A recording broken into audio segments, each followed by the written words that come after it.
মোহাম্মদপুরের মুদি দোকানি আবু সাইদ হত্যা মামলায় পুলিশের সাবেক মহাপরিদর্শক চৌধুরী আবদুল্লাহ আল মামুন ও AKM শহীদুল হককে নিউ মার্কেট ব্যবসায়ী আব্দুল ওয়াদুদ হত্যা মামলায় আটক করা হয়েছে। ঢাকার চিফ মেট্রোপলিটন ম্যাজিস্ট্রেট আদালত বুধবার সকাল 7:30টার দিকে প্রত্যেক আসামিকে 10 দিন করে রিমান্ড নেওয়ার আবেদন করা হয়েছিল। আবেদন শেষে চৌধুরী আবদুল্লাহ আল মামুনকে 8 দিন এবং শহীদুল হককে 7 দিনের রিমান্ড নিয়ে জিজ্ঞাসাবাদের অনুমতি দিয়েছেন আদালত। এছাড়া শিশু আলিপ অপহরণ মামলায় ঢাকা জেলার অতিরিক্ত পুলিশ সুপার আবদুল্লাহিল কাফির 8 দিনের রিমান্ড মঞ্জুর করেছেন আদালত।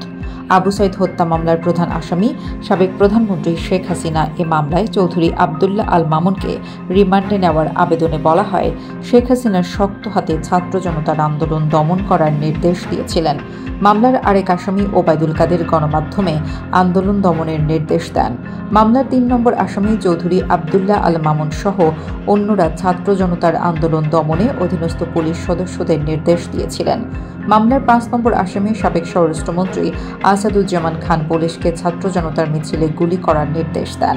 সরকারের বিভিন্ন মন্ত্রী ও পুলিশ কর্মকর্তার নির্দেশে হত্যাকাণ্ডের ঘটনা ঘটে। এদিকে চৌধুরী আবদুল্লাহ আল মামুনকে রিমান্ডে নেওয়ার আবেদন নাকচ করে জামিন চান তার আইনজীবী। তবে শহীদুল হকের রিমান্ডের আবেদনে বলা হয়, নিউ মার্কেটের ব্যবসায়ী আব্দুল ওয়াদুদ হত্যা মামলায় তার জড়িত থাকার তথ্য পাওয়া গেছে। এই হত্যার রহস্য উদ্ঘাটনে তাকে রিমান্ডে নেওয়া প্রয়োজন। রিমান্ডের আবেদন নাকচ করে শহীদুল হকের জামিন চান তার আইনজীবী। শুনানিতে শহীদুল হক বলেন, তিনি কোনো হত্যার সঙ্গে জড়িত নন, তিনি নিরপরাধ। আদালত শুনানি নিয়ে তার 7 দিনের রিমান্ড মঞ্জুর করেন। চৌধুরী আবদুল্লাহ আল মামুন ও শহীদুল হককে গ্রেপ্তারের কথা মঙ্গলবার রাতে জানায় ঢাকা মহানগর পুলিশ। ডিএমপির গণমাধ্যম ও জনসংযোগ বিভাগ থেকে বলা হয়, শহীদুল হককে উত্তরার 16 নম্বর সেক্টর থেকে গ্রেপ্তার করা হয়।